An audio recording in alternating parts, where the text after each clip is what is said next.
بسم اللہ الرحمن الرحیم۔ السلام علیکم۔ پروگرام الکلام کے ساتھ آپ کا میزبان محمد شعیب رضا حاضر خدمت ہے۔ ناظرین کرام، اس پروگرام کے پہلے حصے میں ہم قرآن کریم کی کچھ آیات کا فہم حاصل کرنے کی کوشش کرتے ہیں، اور دوسرے حصے میں اپنے حد کے کچھ نمائندہ سیاسی، سماجی اور مذہبی موضوعات کے اوپر پیدا ہونے والے سوالات کو ایک نئے نقطہ نظر سے جاننے کی کوشش کرتے ہیں۔ ہمارے ساتھ موجود ہوتے ہیں جناب محمد امانت رسول صاحب، بہت شکریہ امانت صاحب آپ کے وقت کا۔ میری معاونت کریں گے جناب شارق رسول صاحب۔ شارق بہت شکریہ، آپ کے پاس کچھ سوالات ہوں گے، ہم انشاءاللہ ان کو ایڈریس ضرور آج کریں گے۔ ناظرین کرام، ہم بات کر رہے تھے سورہ کہف پہ۔ گزشتہ پروگرام میں ہم نے سورہ کہف کو تعارفی طور پہ دیکھا تھا۔ میں امانت صاحب آپ سے گزارش کروں گا کہ آپ جو گزشتہ پروگرام میں جہاں سے ہم نے بات ختم کی تھی وہاں سے اپنی بات کا آغاز کیجیے گا۔ بسم اللہ الرحمن الرحیم۔ سورۃ الکہف کی پہلی 8 آیات، ان میں تمہیدی طور پر قرآن مجید کے حوالے سے رسول اللہ صلی اللہ علیہ وسلم کو جو ایک پریشانی تھی یا ایک غم تھا، اس حوالے سے، اور پھر یہ ہے کہ معاد، یعنی معاد سے مراد یہ ہے کہ آخرت، اس کے حوالے سے اللہ سبحانہ وتعالیٰ نے ان 8 آیات میں گفتگو فرمائی ہے۔ آغاز سورۃ الکہف کا اس طرح ہوتا ہے کہ الحمدللہ الذی انزل علی عبدہ الکتاب، تمام تعریف اللہ کے لیے کہ جس نے اپنے بندے پر کتاب کو نازل کیا۔ اور یہ کتاب کیا ہے؟ وَلَمْ يَجْعَلْ لَهُ عِوَجًا، کہ ایک تو اس کتاب میں کوئی عوج نہیں ہے، یعنی عوج سے مراد ٹیڑھا پن جس کو ہم کہتے ہیں۔ قرآن پاک میں ایک اور مقام پر یہ بھی فرمایا گیا کہ قرآن عربی غیر ذی عوج، کہ یہ قرآن جو عربی ہے اس میں کوئی لفظی اور معنوی کوئی عیب اور کوئی اختلاف اس کے اندر نہیں ہے، یعنی یہ عوج اس سے یہ مراد ہے۔ یعنی ہم یہ کہہ سکتے ہیں کہ ہر قسم کی جو خامی ہے، کجی ہے، قرآن پاک اس سے مبرہ ہے۔ اور یہ فرمایا کہ یہ قرآن ایک تو عوج نہیں، اور دوسرا قیم ہے۔ قیم سے مراد یہ ہے کہ یہ خود بھی قائم ہے اور یہ دوسرے کو بھی قائم کرتا ہے، یعنی مضبوطی دیتا ہے، اس کا راستہ درست ہے، صحیح ہے۔ جیسے مفسرین کرام نے کہا کہ ثابتاً و مقوماً، کہ ثابت ہے اور قائم کرنے والا ہے، لامور معاشہم و معادہم، یعنی وہ معاملات جو انسانی زندگی سے متعلق ہیں اور وہ معاملات کے جو معاد یعنی آخرت سے متعلق ہیں، ان معاملات کے حوالے سے قرآن پاک ایک پختہ رائے قائم کرتا ہے اور سیدھا راستہ انسانیت کو دکھاتا ہے۔ اللہ سبحانہ وتعالیٰ نے یہ بیان کرنے کے بعد پھر رسول اللہ صلی اللہ علیہ وسلم سے یہ فرمایا ہے، اور اس فرمان کا جو پس منظر ہے وہ یہ ہے کہ یہ جو ایمان نہیں لا رہے، اس کی وجہ یہ نہیں کہ اے نبی آپ علیہ الصلاۃ والسلام کی اس تبلیغ میں، اس دعوت میں یا لوگوں تک پیغام پہنچانے میں کوئی کمی ہے، بلکہ اس کی وجہ یہ ایمان نہ لانے والوں کی ہوس ہے، دنیا سے محبت ہے اور تعصب ہے، کہ جس کی وجہ سے یہ آپ کے اس صاف ستھرے پیغام کو بھی سن نہیں رہے۔ اب ناظرین کرام، اللہ سبحانہ وتعالیٰ نے رسول اللہ صلی اللہ علیہ وسلم سے جو فرمایا، اس سے اندازہ ہوتا ہے کہ ایک پاک طینت انسان، ایک اچھا انسان کس طریقے سے انسانیت کا بھلا چاہتا ہے۔ تو رسول اللہ صلی اللہ علیہ وسلم کی ذات اقدس کے حوالے سے قرآن پاک کہتا ہے کہ اللہ فرماتا ہے کہ فَلَعَلَّكَ بَاخِعٌ نَفْسَكَ عَلَىٰ آثَارِهِمْ إِن لَّمْ يُؤْمِنُوا بِهَٰذَا الْحَدِيثِ آسَفًا، کہ نبی صلی اللہ علیہ وسلم کیا ان لوگوں کے پیچھے کہ یہ جو ایمان نہیں لاتے، تو آپ افسوس میں کیا آپ اپنے آپ کو ہلاک کر بیٹھیں گے؟ ایک اور مقام پر بھی اسی بات کو اس انداز سے بیان کیا گیا کہ لَعَلَّكَ بَاخِعٌ نَفْسَكَ أَلَّا يَكُونُوا مُؤْمِنِينَ، کہ کیا آپ شاید آپ اپنے آپ کو ہلاک کر بیٹھیں گے، کیوں؟ اللہ یکونوا مؤمنین، کہ یہ لوگ ایمان لانے والے نہیں ہیں۔ تو یہاں سے ایک بات جو بنیادی بات ہے جو ہم لوگوں کو سمجھنی چاہیے، وہ یہ ہے کہ قرآن مجید ہمیں یہ بتاتا ہے کہ انبیاء علیہم السلام اور خاص طور پر رسول اللہ صلی اللہ علیہ وسلم کی جو ذمہ داری ہے وہ یہ ہے کہ لوگوں تک اللہ کے پیغام کو پہنچا دیں۔ اب قرآن پاک نے اس کو مختلف انداز میں اور مختلف اسلوب میں اس کو بیان کیا ہے۔ ایک مقام پر یہ فرمایا ہے کہ قُلْ لَسْتُ عَلَيْكُمْ بِوَكِيلٍ، کہ اے نبی صلی اللہ علیہ وسلم، یعنی سورۃ الانعام میں فرمایا کہ آپ یہ کہہ دیجئے کہ میں تم پر وکیل نہیں ہوں۔ ایک اور مقام پر یہ فرمایا کہ مَن یُطِعِ الرَّسُولَ فَقَدْ اطاع اللَّهَ وَمَا أَرْسَلْنَاكَ عَلَیْہِمْ حَفِیظًا، کہ جو رسول کی اطاعت کرتا ہے تحقیق اس نے اللہ کی اطاعت کی، اور آگے یہ کہا کہ ہم نے آپ کو ان لوگوں پر حفیظ بنا کر نہیں بھیجا، یعنی حفیظ سے مراد یہ ہے کہ آپ کو ان پر نگران بنا کر نہیں بھیجا۔ اسی طرح اللہ پاک نے فرمایا کہ وَمَا أَنْتَ عَلَيْهِمْ بِجَبَّارٍ، کہ ہم نے آپ کو ان پر جبار نہیں بنایا، یعنی جبر کرنے والا۔ اور اسی طرح سورۃ الغاشیہ میں فرمایا کہ فَذَكِّرْ إِنَّمَا أَنْتَ مُذَكِّرٌ لَسْتَ عَلَيْهِمْ بِمُسَيْطِرٍ، کہ اے نبی صلی اللہ علیہ وسلم آپ نصیحت کیجئے، اس لیے کہ اللہ سبحانہ و تعالیٰ نے آپ کو نصیحت کرنے والا بنا کر آپ کو بھیجا ہے، اور آپ ان پر مسیطر نہیں ہے۔ یعنی مسیطر سے مراد یہ ہوتا ہے کہ جو مسلط کر دیا جائے، جو نگرانی کرنے والا ہو، لوگوں کے احوال کی خبر رکھے اور ان کے اعمال کو لکھتا رہے، اس کو عربی زبان میں مسیطر کہا جاتا ہے۔ تو اللہ پاک یہ فرماتا ہے کہ آپ ان پر مسیطر نہیں ہیں۔ اور اسی طرح انبیاء علیہ السلام نے ہمیشہ یہ بات فرمائی کہ وما علینا الا البلاغ المبین، کہ ہماری ذمہ داری صرف اتنی ہے کہ ہم لوگوں تک واضح طور پر اللہ کے پیغام کو پہنچا دیں، یہ ہماری ذمہ داری بنتی ہے۔ حضرت شعیب علیہ السلام نے اپنی قوم سے کیا فرمایا تھا؟ آپ نے فرمایا کہ ان ارید الا الاصلاح ما استطعت، کہ میری بس اتنی ذمہ داری ہے، میں یہ چاہتا ہوں کہ جتنی میری استطاعت ہے میں اتنی تمہاری اصلاح کروں۔ یہ میرا فریضہ ہے، یہ میری ذمہ داری ہے جو اللہ تعالیٰ نے مجھے دی ہے۔ وما توفیق الا باللہ، اور جو یہ توفیق ہے، یہ جو ہدایت ہے، یہ اللہ سبحانہ و تعالیٰ کی طرف سے ہی انسان کو دی جاتی ہے۔ علیہ توکلت و الیہ انیب، میں اسی پر ہی توکل کرتا ہوں اور اسی کی طرف میں رجوع کرتا ہوں۔ یعنی انبیاء علیہ السلام کا تعارف بھی قرآن پاک کرواتا ہے ان کی دعوت اور تبلیغ کے حوالے سے، اور جو ان کی مسائی جمیلہ ہیں دین کے حوالے سے، وہ جب اس کا ذکر قرآن پاک کرتا ہے تو قرآن ہمیں یہ بتاتا ہے کہ انبیاء علیہ السلام کی جو ذمہ داری ہے، جو اللہ تعالیٰ نے ان کے سپرد کی ہے، وہ ذمہ داری یہ ہے کہ وہ اللہ کے پیغام کو انسانیت تک، لوگوں تک پہنچا دیں۔ قرآن نے واضح طور پر کہا کہ آپ حفیظ نہیں ہیں، قرآن نے واضح طور پر کہا کہ آپ وکیل نہیں ہیں، قرآن پاک نے واضح طور پر کہا کہ آپ مسیطر نہیں ہیں۔ آپ کیا ہیں؟ تو کہا کہ آپ مذکر ہیں، آپ کا کام نصیحت کرنے والا ہے، آپ بن کر آئے ہیں، آپ جبار نہیں ہیں۔ تو یہاں سے رسول اللہ صلی اللہ علیہ وسلم کی دعوت اور نبوت کا جو مقصد ہے اور فریضہ ہے، اس کو بھی قرآن پاک نے بیان کر دیا ہے۔ جی امان صاحب، اچھا اسی سے متعلق ایک سوال ہے میرے پاس۔ آپ جو 6 آیات ہیں، 6 نمبر بلکہ آیت ہے جو، اس کے اندر یہ کہا گیا ہے کہ آپ دوسروں کو پیغام پہنچانے کے لیے ہیں، آپ اپنے آپ کو ہلاکت میں نہ ڈالیں کہ آپ ان کے بارے میں اس طریقے سے فکر مند ہوتے ہیں۔ بالکل۔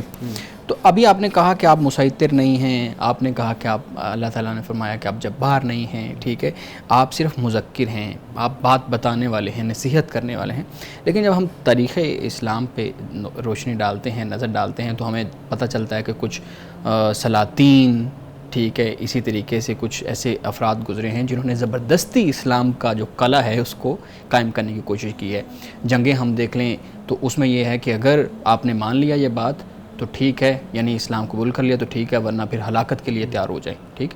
اسی طرح سے ہمیں ایگزامپلز ملتی ہیں بعد کے، رسول اللہ صلی اللہ علیہ وسلم کے دور میں نہیں، اس کے بعد کی بھی بڑی ایگزامپلز ملتی ہیں۔ اگر ہم اپنے خطے کو دیکھیں تو یہاں پہ بھی اس طرح کی ایگزامپلز ملتی ہیں۔ اب یہ رسول اللہ صلی اللہ علیہ وسلم کو اللہ تعالیٰ جو مخاطب کر رہا ہے وہ اور بات ہے، عمل جو مسلمانوں کا ہے، مسلمان سلاطین کا ہے، وہ اور چیز ہے۔ تو یہ تو کنٹراڈکشن ہے، مطلب کون سی بات جو ہے نا وہ؟ دیکھیے، پہلی بات تو یہ ہے کہ قرآن مجید نے انبیاء علیہ السلام سے یہ فرمایا، اور انبیاء علیہ السلام کی جو سیرت ہے، جو ان کا کردار ہے، وہ ہمارے لیے ایک اسوہ حسنہ ہے، ایک نمونہ ہے ہمارے لیے۔ صحیح۔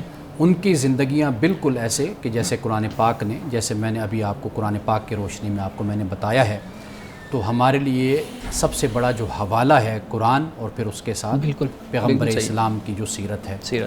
باقی جو آنے والے زمانے ہوتے ہیں، سلاطین ہیں، ملوک ہیں، آپ انسانی تاریخ پڑھ کر دیکھ لیجئے، یعنی اس میں آپ کبھی بھی مذہب کو، جو اس کے پیروی کرنے والے ہوتے ہیں، ان کے کردار کی روشنی میں نہیں دیکھا جاتا۔ ٹھیک ہے، لوگ نافرمان بھی ہوتے ہیں، اب بھی مسلمان جو اسلام کا دم بھرتے ہیں، ان کی زندگیوں میں اسلام ہمیں کتنا نظر آتا ہے، وہ ہم اس کا جائزہ لے سکتے ہیں، دیکھ سکتے ہیں۔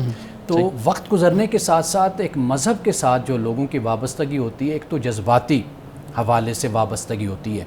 دوسری جو وابستگی ہوتی ہے نا وہ افسانوی طرز کی وابستگی ہوتی ہے کہ جیسے زمانہ گزرتا گیا، لوگ چلے گئے اور پھر اس کے بعد ان کو جب ہیرو بنا کر پیش کیا گیا اور ان کے حوالے سے بیان کیا گیا، اس سے لوگوں کی صرف ایک جذباتی وابستگی، ایک تعلق افسانوی ان کے ساتھ قائم ہو جاتا ہے.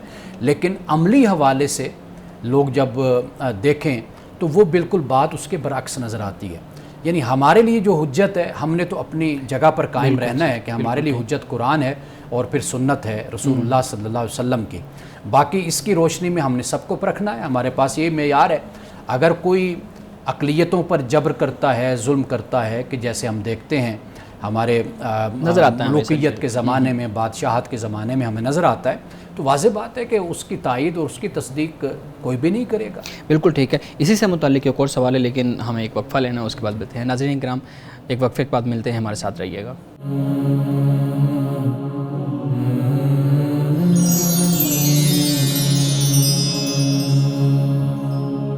Welcome back. امانا صاحب، گفتگو ہو رہی تھی کہ اللہ رب العزت نے رسول اللہ صلی اللہ علیہ وسلم کو مذکر بنا کے بھیجا اور اس کے اوپر ہمارا جو ایک رویہ ہے وہ اور طرح کا ہے. میں آپ سے پوچھنا یہ چاہ رہا ہوں اسی سے متعلق سوال کہ کیا کسی کو یہ اختیار ہے کہ وہ کوئی حکمران ہے، وہ کوئی جو ہے نا وہ سلطنت کا بادشاہ ہے اور وہ ریپرزینٹ کر رہا ہے ایک اسلامی حکومت کو، کہ وہ کسی کے اوپر جبر کرے اور اس بنیاد پہ اپنی حکومت قائم کرے یا اس بنیاد پہ اپنا پیغام آگے تک پہنچائے کہ چونکہ میں بادشاہ ہوں اور چونکہ یہ حق ہے تو اس لیے آپ کو ماننا ضروری ہے؟ دیکھیے، قرآن مجید میں اجتماعی جو معاملات اور امور ہیں ان کے لیے اللہ پاک نے ایک ہماری رہنمائی کی ہے. وہ ہے کہ وشاورہم فی الامر. صحیح ہے کہ جو معاملات ہیں وہ باہمی مشورے کے ساتھ، وامرہم شورا بینہم، قرآن پاک نے بیان کیا کہ وہ باہمی مشورے کے ساتھ ہی معاملات کو حل کیا جائے. ایک بات یہ ہو جاتی ہے. دوسری بات یہ ہے کہ آپ جسے جبر کہہ رہے ہیں، آپ اس کو یوں کہیے کہ ایک قوانین کی بھی صورت ہوتی ہے جو معاشرے میں رائج کیے جاتے ہیں. صحیح. مثال کے طور پر اگر یہ قانون بنا دیا گیا ہے کہ بھئی آپ نے گرین لائٹ پر تو آپ نے نکلنا ہے، جانا ہے، اور جب ریڈ ہو جائے تو آپ نے کھڑے ہو جانا ہے. اب کوئی اس کو یوں سمجھے کہ یہ جبر ہے کہ ہمیں ریڈ پہ کھڑا کر دیا گیا ہے اور گرین پر ہمیں کہتے ہیں جی چلے جائیں، تو میرا خیال ہے کہ اس کو جبر نہیں کہا جائے گا. ایک مجموعی طور پر جو معاشرے کا نظم قائم کیا جاتا ہے کہ جو سب کی مصلحت کے لیے ہوتا ہے، جس کو فقہاء نے بھی مصلحت کا لفظ استعمال کیا یا مفاد عامہ آپ اس کو کہہ لیجئے، تو وہ جو قوانین ہوتے ہیں ان کو ہم جبر نہیں کہہ سکتے. لیکن یہ ہے کہ جو اجتماعی، جسے ایک کونسنسس ہم جس کو کہتے ہیں، ایک اجماع ہوتا ہے یا ایک متفقہ رائے جو ہوتی ہے، اس پر ہمیشہ فوکس کیا جانا چاہیے. یعنی مثال کے طور پر آپ دیکھیں، ہمارے ہاں اگر اسمبلی موجود ہے، قانون ساز اسمبلی ہوتی ہے، تو وہاں پر یہ مختلف جو ایشوز ہوتے ہیں، یہ معاملات ہوتے ہیں، وہاں پر جاتے ہیں، وہاں پر ڈسکس ہوتے ہیں، اور پھر اس کے بعد وہ قانون بنتا ہے. اس قانون کی روشنی میں پھر عدلیہ بھی فیصلے کرتی ہے اور اسی طریقے سے معاملات کو آگے بڑھایا جاتا ہے. لیکن کسی فرد واحد کو یہ اختیار ہے؟ بالکل، فرد واحد کو اس کا کوئی اختیار نہیں ہوتا. یہ اگر ایسی کوئی صورت ہے، دیکھیے جب ہم فرد واحد بھی کہتے ہیں نا تو وہ فرد واحد پھر بھی نہیں ہوتا. یعنی اس کو اگر آپ یوں کہہ لیجئے کہ ایک تو ہے خلافت کی صورت کے بھئی وامرہم شورا بینہم، یا جمہوریت کا نام آپ اس کو دے لیجئے. ایک صورت یہ بنتی ہے کہ جب ہم کہتے ہیں کہ کوئی اقتدار پر ویسے آ کر قابض ہو گیا، لیکن پھر بھی اس کی ایک ٹیم یا لوگ ہوتے ہیں کہ جس کے سے وہ مشورہ کر کے ایک نظام کو چلاتا ہے. جیسے ہمارے ہاں بھی مختلف طریقے اختیار کیے گئے، لیکن جو بہترین طریقہ ہے جو قرآن پاک نے، جیسے میں نے ابھی بیان کیا، اور رسول اللہ صلی اللہ علیہ وسلم نے جس کی طرف اشارہ فرمایا، اور پھر خلافت کا جو ہم دیکھتے ہیں چاروں خلفاء کا، وہ لوگوں کی رائے سے یا خاص کمیٹی کے مشورے سے، اور اس کے بعد پھر ان کا انتخاب ہوتا ہے. تو جس میں مشورہ جو ہے، رائے جو ہے، یہ سب سے اہم ہے اور اسی کی ویلیو ہے، اسی کی بنیاد پر آگے فیصلے کیے جاتے ہیں. اور اسلامی تاریخ پڑھ کر آپ دیکھ لیجئے کہ مجبوری میں قبول تو ایسے شخص کی حکومت کو یا اقتدار کو کر لیا گیا، لیکن یہ ہے کہ وہ صرف اس مجبوری میں یا اس حکمت کے ساتھ قبول کر لیا گیا کہ اگر اس کو چیلنج کیا جائے یا خروج کیا جائے یا اس کو بغاوت کی جائے تو اس سے مزید خون خرابے کا یا فساد کا ڈر ہے. تو اس حکمت کے تحت خاموشی اختیار کی گئی. لیکن جس طریقے سے لیجیٹیمائز ایک اقتدار ہوتا ہے قانونی طور پر، اور اخلاقی طور پر اور اس مذہبی طور پر اس کو کبھی اس بنیاد پر تسلیم نہیں کیا گیا. بالکل صحیح. اور ہمیں اس طرح کے ایگزامپلز بھی ملتے ہیں کہ بہت سے لوگ کھڑے بھی ہوئے ہیں اس طریقے سے. بالکل. اچھا دوسرا سوال آپ کی جو آپ نے گفتگو کی کہ دنیا امتحان کی جگہ ہے. دنیا جو ہے نا وہ ایک ایسی جگہ ہے جہاں پہ انسان رہتا ہے اور اس کے بعد اس کا امتحان ہوتا ہے اور پھر رزلٹ, اور یہ چیزیں ہم سنتے ہیں. اس کو بہت غلط انداز میں ہمارے ہاں بھی, میں تو اس کو غلط انداز میں ہی کہوں گا کہ بیان کیا جاتا ہے یا ایڈریس کیا جاتا ہے, اور پھر دنیا کی مذمت میں ایسی ایسی چیزیں اور ایسی ایسی روایات بیان کی جاتی ہیں کہ ایک لے مین اگر وہ سنیں تو وہ کہے کہ یار مجھے آج شاید میں ہر چیز چھوڑ دوں, لگژری لائف. ایک شخص کے پاس لگژری لائف ہے, اس کے پاس خدا نے اس کو پیسہ دیا ہوا ہے یا اس کو نعمتیں دی ہوئی ہیں, تو وہ کیوں نہ استعمال کرے. لیکن ہمارے ہاں کیا کہا جاتا ہے کہ نہیں, ہمارے ہاں کامیابی کا استعارہ بہت تنگ رہنا یا بہت ایک لو طبقے کے اندر رہنا, اس کو کامیابی کا استعارہ جو ہے نا کہا جاتا ہے. یعنی اس کو برگزیدہ ہونا سمجھا جاتا ہے, اس کو برگزیدہ ہونا سمجھا جاتا ہے. تو یہ رویہ جو ہے کہ, اور پھر استدلال یہ کیا جاتا ہے کہ رسول اللہ نے کہا, قرآن یہ کہتا ہے کہ یہ امتحان کی جگہ ہے تو کیوں دل لگانا ہے, اور پھر اسی طریقے سے اس پہ نعتیں بھی ہیں, قوالیاں بھی ہیں. تو یہ پورا ایک جو سینیریو بنایا جاتا ہے, اس کے بارے میں آپ کی رائے؟ دیکھیے پہلی بات تو یہ ہے کہ اس کو مسکنسیپشن ہے, اس میں کوئی امیر ہے یا کوئی کسی بھی سطح کا کوئی شخص ہے, وہ ہے امتحان میں ہی. ٹھیک ہے, اپنے اپنے لیول پہ, اپنے لیول پہ ہر شخص, یعنی حکمران ہے تو وہ اپنی سطح پہ امتحان میں ہے, عوام ہے تو وہ اپنی سطح پر امتحان میں ہے, استاد ہے, طالب علم ہے, ڈاکٹر ہے, انجینئر, کوئی شخص کسی بھی لیول پہ ہے, کسی بھی شعبے سے وابستہ ہے, وہ اسی جگہ پر امتحان میں ہے. تو پہلی بات تو یہ کہ اس دنیا سے امتحان کو ہم ختم نہیں کر سکتے. ٹھیک ہے. قرآن مجید ہم پڑھتے ہیں تو اللہ تعالیٰ نے ربنا آتینا فی الدنیا حسنہ وفی الآخرۃ حسنہ, آپ علیہ السلام کی سب سے زیادہ پسندیدہ دعا یہی ہے. بالکل صحیح. آپ اس میں دیکھیے دنیا پہلے اور آخرت بیان میں ہے, بعد میں. ولا تنس نصیبک من الدنیا, خود اللہ پاک فرماتا ہے کہ دنیا سے اپنے حصے کو لینا مت بھول. یہ بھی قرآن پاک اس کو بیان کرتا ہے. تو لیکن اصل جو معاملہ ہوتا ہے نا, وہ یہ ہوتا ہے کہ جو دنیا کے بارے میں عقیدہ قائم کر لیا جاتا ہے, اصل میں قرآن اس کی مذمت کرتا ہے. یعنی اس میں پھر آخرت کا کانسیپٹ ختم ہو جاتا ہے. وہ یہی ہوتا ہے کہ بھئی دنیا ہے, بس اسی میں کھا پی لو, وقت گزار لو, عیاشی کر لو, اور اس کے بعد کوئی اور کچھ دنیا نہیں ہے اور کوئی جواب دہی نہیں ہے. صحیح ہے, صحیح ہے. یہ جو دنیا ہے نا, اس کا اصل قرآن پاک اس کی مذمت کرتا ہے. معلوم نہیں ہے کہ ہم نے دنیا کا مقابل آخرت کو ہم نے یا دین کو اس کے مقابل ہم نے کیوں کھڑا کر دیا, جبکہ دین جو ہے وہ دنیا میں رہتے ہوئے آپ نے اس کو اختیار کرنا ہے, اس کے مطابق زندگی گزارنی ہے. دنیا کا جو مقابل ہے وہ تو آخرت ہے, یعنی یہ آپ قریب ہے. یعنی دنیا کا مطلب یہی ہے نا کہ جس جہان میں آپ رہ رہے ہیں یہ وہ جہان ہے, یہ وہ زندگی آپ کی. آخرت کا مطلب جو آنے والی زندگی ہے وہ آخرت ہے. تو دنیا اور آخرت کا یہ مقابلہ ہے. لیکن دین اور دنیا کا آپس میں کوئی مقابلہ نہیں ہے. یعنی آپ نے دین ہی کے ساتھ دنیا میں رہتے ہوئے آپ نے زندگی گزارنی ہے. تو یہ جو اس طرح کے خیالات اور نظریات پیدا ہوتے ہیں, یہ بہت بعد میں پیدا ہوئے, اور پھر ان میں غلو بہت زیادہ پیدا ہو گیا کہ لوگوں نے دنیا کو ترک کرنا خیال سمجھا کہ یہ دین ہے, دنیا کو چھوڑ دینا یا بڑے بڑے عہدوں پر نہ پہنچنا, یا پھر یہ کہ مال دولت کمانا, یہ سب کچھ خیال کر لیا کہ یہ دنیا ہے, اگر ہم یہ سب کچھ چھوڑ دیں گے پھر یہ دین ہے. قرآن پاک میں ایک آیت اس طرح کا ہمیں ایک آیت بھی نہیں ملتی کہ جو اس نظریے کو اور اس خیال کو سپورٹ کرتی. اچھا. تو یہ مطلب ہمارے ہاں ایک مفروضے کی بنیاد کے اوپر یہ ساری چیزیں بنی ہوئی ہیں, اور ہم نے واقعی آپ کی بات ٹھیک ہے, دنیا کے مقابلے میں اس کو لا کے کھڑا کر دیا ہے. اچھا ایک اور چیز انہی آیات کے اندر ہی بیان کی گئی کہ زینت کا جہاں پہ ذکر کیا گیا, تو میں یہ پوچھنا چاہ رہا تھا کہ آپ شاید اس پہ مزید گفتگو بھی جو ہے نا وہ میں آپ کو ضرور گزارش کروں گا کہ کریں کہ زینت کا کیا مطلب ہے جس کو قرآن میں ان آیات کے اندر بیان کیا گیا ہے. ہم دیکھتے ہیں کہ ہر چیز زینت ہمارے لیے نہیں ہوتی. مثال کے طور پہ نقصان دہ چیزیں ہیں, مثال کے طور پہ درندے ہیں, اسی طریقے سے جو ہے نا وہ کوئی مہلک بیماریاں ہیں, مہلک جانور ہیں, موذی جانور ہیں, تو وہ زینت کے اندر تو نہیں آتے. لیکن وہ قرآن کہہ رہا ہے کہ یہ ہم نے اس کو زینت بنا کے تمہارے لیے پیش کیا ہے. تو اس کو ضرور ایڈریس کیجیے گا کہ واقعی یہ چیزیں زینت ہیں. دیکھیے قرآن پاک نے جو زینت کا لفظ ہے, یعنی اس سے مراد یہ ہے نا کہ انسان خواہش رکھتا ہے, انسان کی چاہت ہے, انسان کی لپک اس طرف ہوتی ہے کہ یہ چیزیں میرے بناؤ سنگھار کا ذریعہ ہے, میری شخصیت کا, میرے رہن سہن کا, اور اس سے اس کو ایک تسکین اس کو حاصل ہوتی ہے۔ تو قرآن پاک نے اس کو اس پہلو سے بیان کیا، جیسے سورۃ آل عمران میں زُیِّنَ لِلنَّاسِ حُبُّ الشَّهَوَاتِ مِنَ النِّسَاءِ وَالْبَنِينَ وَالْقَنَاطِيرِ الْمُقَنطَرَةِ مِنَ الذَّهَبِ وَالْفِضَّةِ وَالْخَيْلِ الْمُسَوَّمَةِ وَالْأَنْعَامِ وَالْحَرْثِ، یہ سب کچھ ذَلِکَ مَتَاعُ الْحَیَاۃِ الدُّنْیَا، یہ قرآن پاک نے بیان کیا ہے۔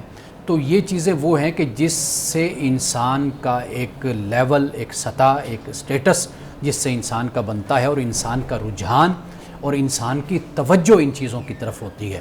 قرآن پاک نے انسان کی فطرت کو نگیٹ نہیں کیا، انسان کی جبلت کو نگیٹ نہیں کیا، انسان کی چاہت کو نگیٹ نہیں کیا، لیکن انسان کو راغب اس طرف انسان کو راغب کیا ہے کہ جو خدا کے پاس ہے وہ ان سے زیادہ خوبصورت ہے۔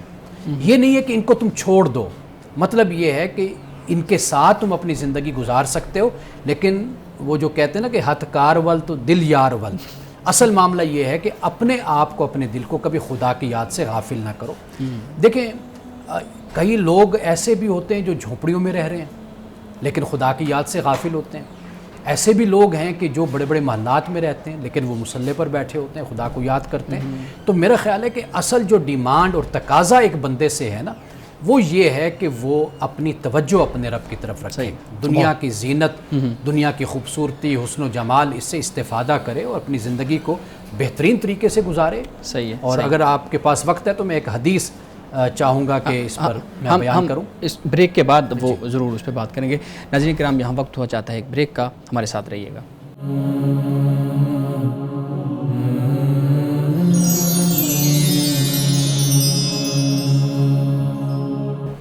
Welcome back. امان صاحب، آپ گفتگو کر رہے تھے اور آپ نے جو ہے نا ذکر کیا تھا کہ ایک حدیث آپ بیان کرنے لگے۔ جی، میں اصل یہ اس حوالے سے جو آپ کا سوال ہے اس حوالے سے بیان کرنا چاہ رہا تھا۔ اس پس منظر میں آپ علیہ الصلاۃ والسلام نے جب تکبر کے بارے میں آپ نے صحابہ کو خبردار کیا کہ تکبر جس کے دل میں ہوگا ذرہ برابر بھی تو وہ جنت میں نہیں جائے گا، جب یہ فرمایا تو صحابہ نے پریشان ہو گئے، صحابہ کہ رسول اللہ صلی اللہ علیہ وسلم یہ فرما رہے ہیں، اب معلوم نہیں تکبر کی تعریف کیا بنے گی۔ تو ایک صحابی عرض کرتے ہیں، یا رسول اللہ مجھے تو اس حد تک پسند ہے کہ میں اپنے جو میرے جوتے کے تسمے ہیں وہ بھی خوبصورت ہوں۔ بالکل صحیح ہے، یعنی اس حد تک میں خوبصورتی کو پسند کرتا ہوں۔ تو رسول اللہ صلی اللہ علیہ وسلم نے فرمایا کہ اللہ خوبصورت ہے، خوبصورتی کو پسند فرماتا ہے۔ تو آپ نے پھر تکبر کی جو تشریح فرمائی وہ ایک تو یہ کہ حق کے خلاف کھڑے ہو جانا، یعنی ایک بات حق ہے، سچ ہے، اس پر اس کے خلاف یعنی حق کا انکار کر دینا، اس کی مخالفت کرنا۔ دوسرا آپ نے بیان فرمایا کہ اپنے جو یعنی انسان ہیں اپنے جیسے ان کو حقیر خیال کرنا، آپ نے فرمایا کہ یہ تکبر ہے۔ یعنی دو باتوں کو بیان کر دیا۔ اب دیکھیں کہ دنیا کی زینت ایک طرف ہو گئی نا، کوئی خوبصورت گھوڑے رکھتا ہے، خوبصورت گاڑی رکھتا ہے، کوئی گھر رکھتا ہے، سونا چاندی رکھتا ہے، اپنے آپ کو سنوار بنا کر اپنے آپ کو رکھتا ہے، اس پر کوئی اعتراض نہیں ہے۔ اصل بات کیا ہے وہ یہ ہے کہ ان چیزوں کی بنیاد پر انسان اللہ کے حق کو بھول جائے، ان چیزوں کی بنیاد پر انسان دوسروں کو حقیق سمجھنے لگ جائے۔ خود اگر اچھی گاڑی پر ہے تو وہ جو چلنے والے ہیں ان کو وہ سمجھے کہ یہ کیڑے مکوڑے، تو اصل میں یہ تکبر ہے کہ جو اللہ کے ہاں پسندیدہ نہیں ہے۔ بہت خوبصورت بات آپ نے کی ہے، بہت شکریہ امان صاحب۔ شارق، آپ کے پاس بھی کچھ سوالات ہوں گے تو امان صاحب سے جو ہے نا وہ ان سوالات کو پوچھیے گا۔ جی ضرور۔ تو سب سے پہلے بہت شکریہ مجھے سوالات کرنے کا موقع دینے کے لیے، اور آپ کی گفتگو بھی کافی اچھی رہی، اور آپ کی گفتگو سے میں نے یہی اندازہ لگایا کہ اسلام میں کافی سارے مسائل کے حل موجود ہیں، اور ہمارے معاشرے میں بھی یہ تاثر پایا جاتا ہے کہ اسلام میں کافی سارے مسائل کے حل موجود ہیں۔ لیکن جب میں اس بارے میں سوچتا ہوں، غور و فکر کرتا ہوں، تو مجھے ایک شک سا پیدا ہوتا ہے میرے دماغ میں کہ کیونکہ اسلام کو ہم بتایا جاتا ہے کہ اسلام میں سارے مسائل کے حل موجود ہیں، لیکن جس دور میں اسلام آیا وہ آج کے دور سے بہت مختلف تھا، اور اس دور کے مسائل بھی بہت مختلف تھے۔ تو یہ کیسے کہا جا سکتا ہے کہ اسلام جو ہے وہ آج بھی یعنی کہ ریلیونٹ ہے؟ یہ بڑا اہم سوال ہے، اور یہ اکثر طور پر نوجوان پوچھتے رہتے ہیں، اور اس پر ہماری بڑی تفصیلی گفتگو بھی ہوتی رہتی ہے۔ دیکھیے، دو باتیں ہیں، ایک تو یہ ہے کہ اسلام کی کچھ تعلیمات، احکام اور نصوص جن کو ہم کہتے ہیں وہ پرماننٹ ہیں، اچھا، جو کبھی بھی تبدیل نہیں ہوتے۔ اسلام میں ایک دوسرا پہلو یہ ہے کہ جو آپ کا تمدن، آپ کا معاشرت تبدیل ہوتی رہتی ہے، تو اس کے لیے پھر انسان کو تفحص کی، غور و فکر کی، تدبر کی، تفکر کی پھر تعلیم دی گئی ہے۔ اور جو چیزیں ہمارے لیے حکم ہیں، احکام ہیں، وہ اللہ تعالیٰ نے بیان کر دی۔ کچھ چیزیں عقائد سے متعلق ہو جاتی ہیں، کچھ چیزیں ایسی ہیں کہ جن کا تعلق عبادات کے ساتھ ہو جاتا ہے، کچھ چیزیں ایسی ہیں کہ جن کا تعلق اخلاقیات کے ساتھ ہو جاتا ہے، اور بہت کچھ ایسا ہے کہ جن کا تعلق معاملات کے ساتھ بھی ہو جاتا ہے۔ اصل جو بنیادی بات ہے نا، وہ جو پیش نظر رکھنی چاہیے وہ ہے عدل اور انصاف۔ یعنی اپنی زندگی میں مسلمانوں سے اس بات کا تقاضا قرآن پاک میں بار بار کیا گیا ہے کہ کونوا قوامین بالقسط، یعنی عدل پر تم قائم ہو جاؤ۔ قرآن پاک جو احکام ہمیں بتاتا ہے اور جو حکم دیتا ہے کہ بھئی یہ تم نے ہر صورت میں کرنا ہے، کیوں؟ اس لیے کہ تم مکلف ہو، تم مسلمان ہو، تم نے اپنے آپ کو خدا کی فرمانبرداری اور تابعداری میں خود کو دیا ہے، تو اب تم پر یہ احکام لازم ہے۔ ایک تو یہ صورت بن جاتی ہے جو پرماننٹ ہے۔ باقی بہت سے معاملات ہیں کہ جن کا تعلق سیاست کے ساتھ ہے، معاشرت کے ساتھ ہے، معیشت کے ساتھ ہے، آپ کے تمدن کے ساتھ ہے، وقت بدلنے اور زمانے کے ساتھ ہے، تو اس میں پھر بہت وسیع میدان ہے کہ جس میں پھر علماء نے، فقہاء نے اجتہاد کیا اور اپنے دور کے جو سوالات ہیں، اعتراضات ہیں اور مسائل ہیں، ان سوالات اور ان مسائل کو پھر انہوں نے حل بھی کیا۔ تو یہ جو ایک ہمارے ہاں تاثر پایا جاتا ہے نا کہ بھئی اسلام ہر مسئلے کا حل ہمیں بتاتا ہے، دیکھیے قرآن پاک نے جب اس طرح بات کی ہے تو قرآن پاک نے تفصیل کل شے جب کہا کہ ہر شے کی تفصیل یہ قرآن پاک نے جب کہا، تو اس سے مراد یہی ہے کہ جو انسان کی بنیادی ضرورت ہے اس کی رہنمائی اور اس کی ہدایت کے لیے اللہ سبحانہ و تعالیٰ نے وہ سب کچھ بیان کر دیا ہے۔ اور باقی بہت کچھ ایسا ہے کہ جس کا تعلق انسان پر، خود اللہ نے انسان کو عقل جیسی دولت اللہ نے انسان کو دی ہے، عطا کی ہے، تو واضح بات ہے کہ اسی عقل کی بنیاد پر وہ دوسرے جانوروں سے، دوسری مخلوقات سے بھی جدا ہوتا ہے، بلند ہوتا ہے، اور پھر وہ اسی عقل کے ساتھ چل کر اپنی زندگی کے بہت سے مسائل کو حل کرتا ہے، اس پر کوئی پابندی نہیں ہے۔ اچھا، آپ نے ابھی عقیدے کی بات کی کہ عقیدے کو نہیں بدلا جا سکتا، لیکن میں نے معاشرتی مسائل کی بات کی۔ مثال کے طور پر جب اسلام آیا تو یعنی کہ اللہ نے جب عورت کے پردے کا حکم دیا تو وہ معاشرہ جو ہے ہم دیکھتے ہیں کافی یعنی کہ عورتوں کے لحاظ سے کافی وہ غیر محفوظ تھا، لیکن آج ہم دیکھتے ہیں تو کافی ساری ایسے یعنی کہ یورپین سوسائٹی کو ہم دیکھ لیں، وہاں پر عورتوں کے تحفظ کے لیے قوانین موجود ہیں۔ تو کیا وہاں پر بھی یعنی کہ جو خدائی قوانین ہیں، یعنی کہ ڈیوائن لاز ہیں جو کہتے ہیں کہ آپ نے پردہ کرنا ہے، تو کیا وہاں پر بھی وہ ریلیونٹ ہے آج کے دور میں؟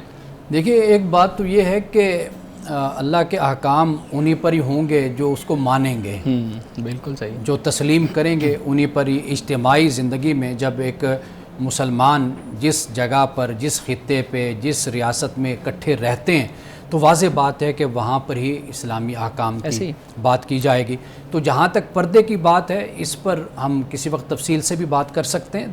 قرآن مجید میں ایک تو اس طرح کے الفاظ استعمال نہیں ہوئے، یہ اجنبی الفاظ ہیں، پردہ اور حجاب اور نقاب، جو ہمارے ہاں استعمال ہوتے ہیں۔ قرآن پاک نے اس انداز سے اس کو بیان بھی نہیں کیا۔ عرب کے معاشرے میں جو ایک صورت تھی، یعنی دو تین حوالوں سے، ایک تو یہ تھا کہ نسوانی حسن کو دکھانے کا رجحان تھا، یعنی عرب کے زمانہ جاہلیت میں اس کو قرآن پاک نے کہا کہ عورت اس طرح کا لباس پہنے کہ جس سے اس کا سینہ چھپ جائے اور اس طریقے سے وہ کپڑے کو لے۔ ایک تو یہ بات قرآن بیان کی۔ دوسرا یہ ہے کہ اپنے بناؤ سنگھار کو، اپنے حسن و جمال کو ظاہر کرنا، دوسروں کو اپنی طرف متوجہ کرنا، تو اس سے قرآن پاک نے سورۃ النور میں اس کو بیان کر دیا۔ یعنی مثال کے طور پر جیسے پازیب کی آواز ہے یا زیورات ہیں، یہ چیزیں ہیں، ان چیزوں کے بارے میں کہا کہ بھئی اپنے آپ کو کور کر لو۔ اچھا، پھر تیسری بات جو ہمیں نظر آتی ہے مدینہ میں، ہم یہ دیکھتے ہیں کہ وہاں پر جو منافقین تھے، وہ جو اوباش قسم کے لوگ تھے، وہ عورتوں کو چھیڑتے تھے، ان کو ستاتے اور تنگ کرتے تھے، ان کے لیے پھر سزاؤں کو بیان کیا گیا۔ تو اسلامی احکام اسی معاشرے میں ہوں گے جہاں پر مسلمان ہوں گے، جو اللہ کے حکم کو تسلیم کریں گے، مانیں گے، انہی پر ہی اس کو نافذ کیا جائے گا۔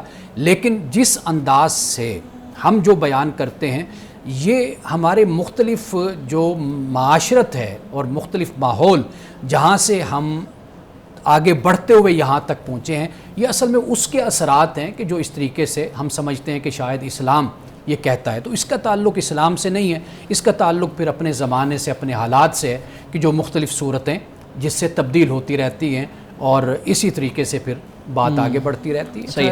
اچھا شارق، یہاں پہ ہم ایک جو ہے نا وہ بریک لیں گے، اس کے بعد ہم اپنی گفتگو کا آغاز. میرے پاس بھی ایک سوال ہے، وہ میں اسی سے متعلق آپ کے سامنے رکھوں گا. ناظرین کرام ہمارے ساتھ رہیے گا، ملتے ہیں ایک بریک کے بعد.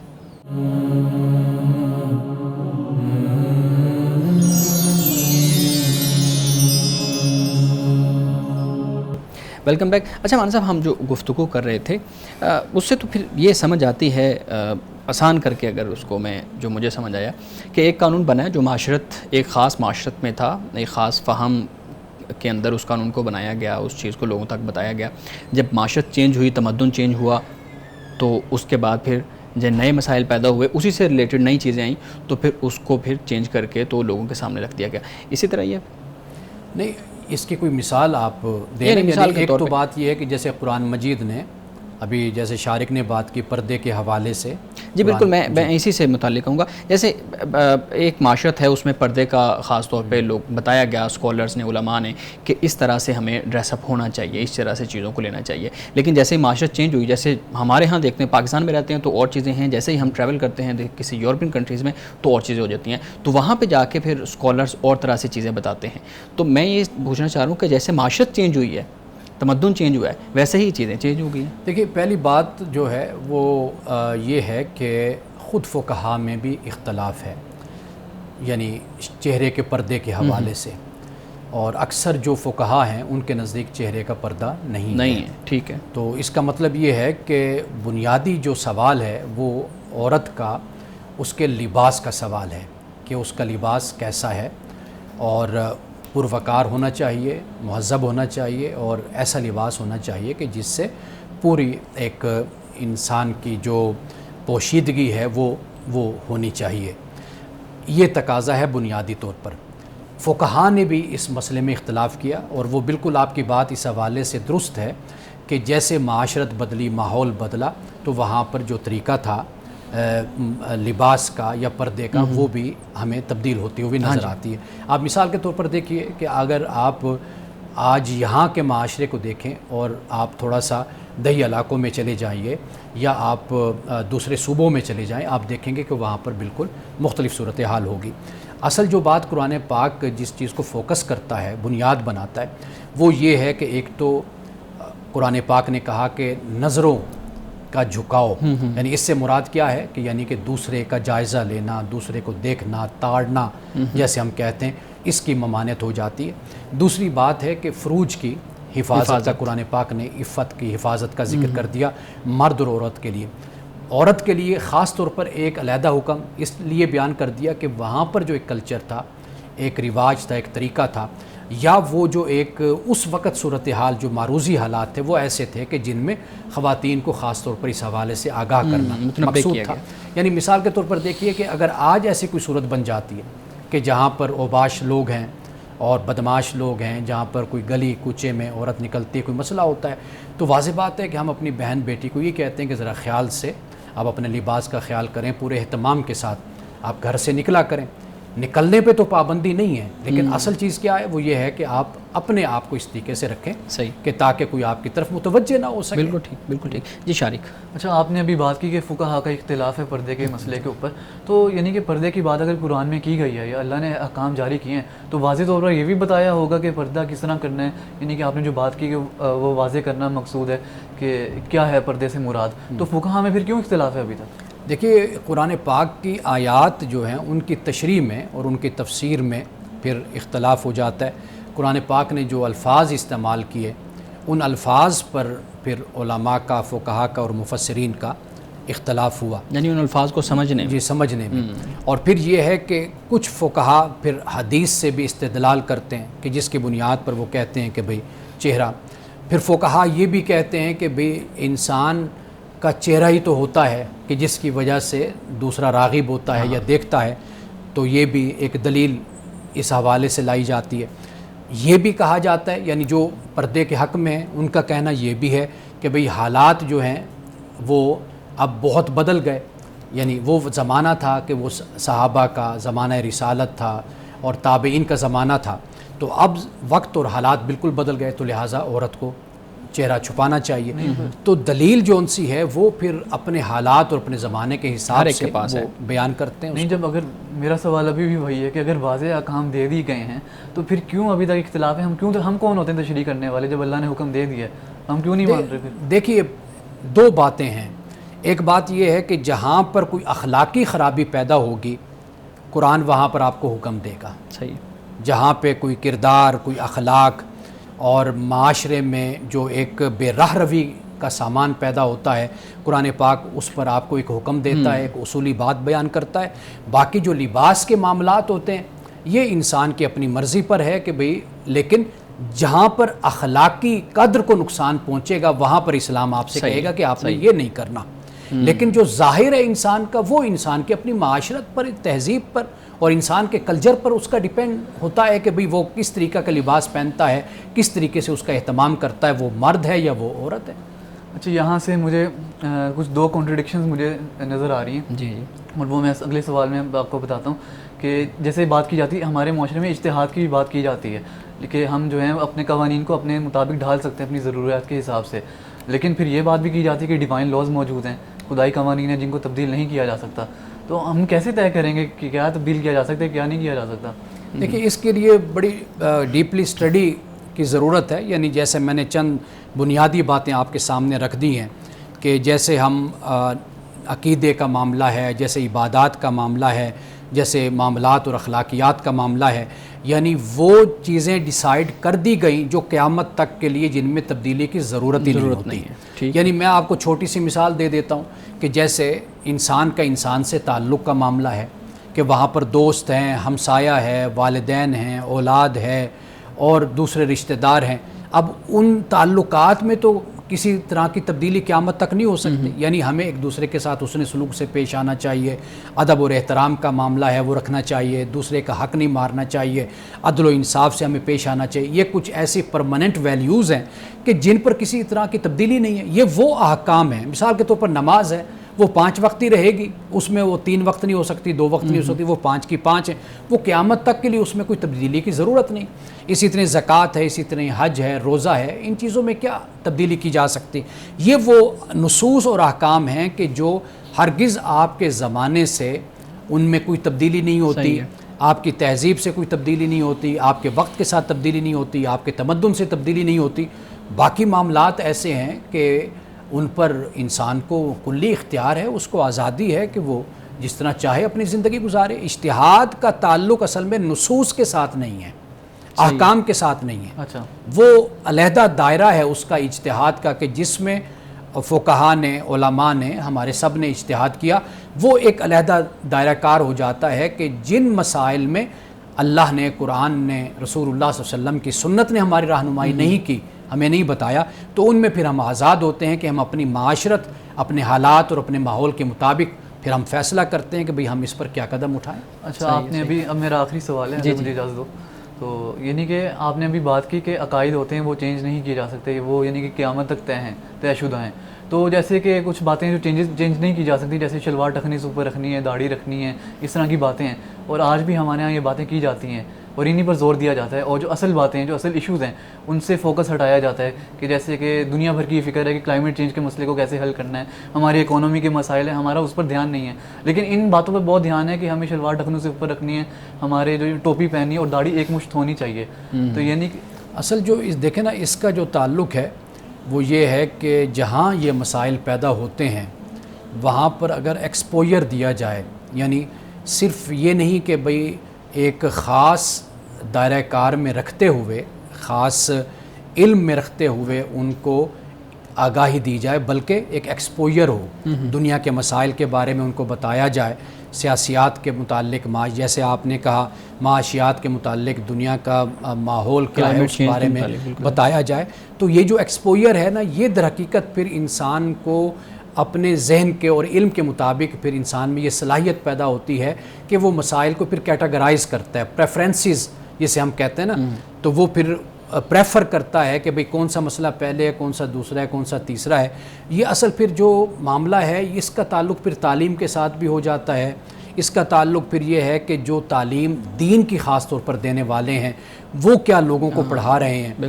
تو ہمارے ہاں اصل جو ایک دین کا خاص ایک مفہوم سمجھا گیا اور اس دائرے میں رہتے ہوئے ہم نوجوانوں کو پڑھاتے ہیں، تعلیم دیتے ہیں، اس سے یہ سوچ پیدا ہوتی ہے۔ نہیں، دین والے تو عقائد ہی پڑھا رہے ہیں اور ان کا جو ہے وہی بتاتے ہیں کہ آپ نے نماز پڑھنی ہے، روزہ دیکھیے وہ عقائد، وہی میں عرض کر رہا ہوں نا کہ وہ عقائد پڑھاتے ہیں، وہ فقہ پڑھاتے ہیں۔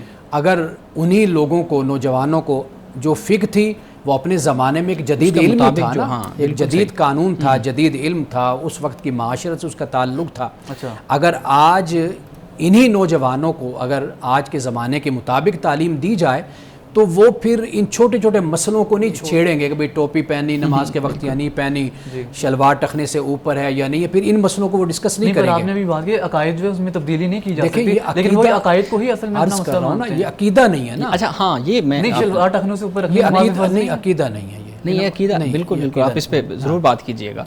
جو شارک کا کنسرن ہے وہ اس پہ کہ یہ چیزیں عقائد کے اندر شامل ہیں؟ نہیں، یہ دیکھیں یہ بالکل فروعی مسائل ہیں، ہمیں تو ابھی تک نہیں بتایا گیا۔ نہیں، یہ عقیدہ بالکل مختلف چیز ہے، یہ چیزیں جو ہے نا یہ فروعی مسائل میں ہوتی ہیں، ان پر علماء میں اختلاف بھی ہوتا ہے، ان کی حکمت پر بھی بات کی جاتی ہے۔ اس وقت جو آپ کا کہنا ہے وہ یہ ہے کہ بھئی اس وقت دنیا کے بڑے بڑے مسائل ہیں، ہم ان مسائل کو چھوڑ کر ان چھوٹے چھوٹے مسائل میں ہم الجھے ہوئے ہیں، یہ بات آپ کی ٹھیک ہے، ان مسائل پر بھی ڈسکشن ہوتی رہتی ہے، لیکن اصل جو چیز ہے وہ یہ ہے کہ جو تعلیم لینے والے ہیں ان کو بتایا جائے، یعنی مثال کے طور پر اگر کوئی سیکولر ایجوکیشن لے رہا ہے تو اس کو اخلاقیات کی تعلیم دی جائے، اس کو دین کی تعلیم دی جائے، جو دین کی تعلیم لے رہا ہے اس کو یہ بتایا جائے کہ بھئی آپ کس دنیا میں اور اس وقت کس ایرا میں اور کس ایج میں آپ لوگ رہ رہے ہیں۔ یہ جو مسائل آپ ڈسکس کر رہے ہیں ممکن ہے یہ کسی وقت ان کی بڑی اہمیت ہو، لیکن آج ان کی اہمیت نہیں ہے۔ آپ اب ان مسائل پر توجہ کریں کہ جو مسائل آج کے دور کے مطابق ہیں اور آج کے زمانے کے تقاضوں کے مطابق۔ بالکل صحیح ہے، یعنی یہ جو ہمارا تعلیمی نظام ہے اس کے اندر ان چیزوں کو خاص طور پہ شامل کیا جانا چاہیے اور اس پہ توجہ دینی چاہیے۔ بہت شکریہ مانس صاحب، آپ سورہ کہف پہ آپ نے بات کی اور جو شارک کے سوالات تھے ان کو بہت اچھے طریقے سے ایڈریس کیا۔ آئی ہوپ کہ شارک آپ کے کچھ کنسرن جو ہیں وہ جو ہے نا وہ حل ہوئیں گے۔ بہت شکریہ آپ کے سوالات کا بھی۔ ناظرین کرام، اس دعا کے ساتھ ہم اپنے پروگرام کا اختتام کریں گے۔ اللہ رب العزت ہمیں حسن کلام اور تاثیر کلام عطا فرمائے، ہماری زبان کی گروں کو کھول دے اور سننے والوں تک خیر کا پیغام پہنچے۔ اجازت دیجیے، خدا حافظ۔